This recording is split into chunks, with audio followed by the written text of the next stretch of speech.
Hello. तर चला आज आपण खाऱ्या वांग्याची रेसिपी बघूया. रेसिपीसाठी लागणारं साहित्य पहिलं तर वांगी लागणार आहेत आपल्याला. त्याच्यानंतर शेंगदाण्याचा कूट, खोबऱ्याचा कूट आणि कोथिंबीर, टोमॅटो, लसूण, थोडेसे दालचिनी, थोडेसे लवंग आणि जिरे मोहरी.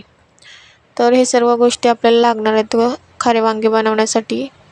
तर चला आपण रेसिपी ट्राय करूयात, सुरू करूयात. तर पहिलं वांगे कट करून घ्यायचे आहेत आणि ते पाण्यामध्ये धुवून घ्यायचे आहेत.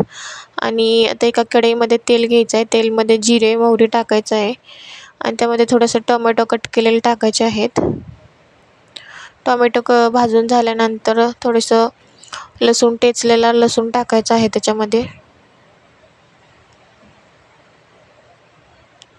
थोडीशी कढीपत्ता टाकायची आहे.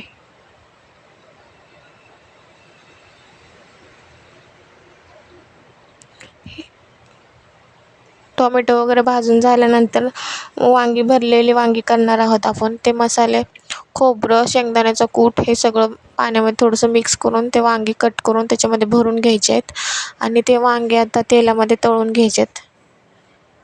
मसाल्यामध्ये मसाला घालून बघू शकता या प्रकारेच करायचं आहे. आणि या रेसिपीला जास्त वेळ लागत नाही, 20 मिनटं लागतात या रेसिपीला.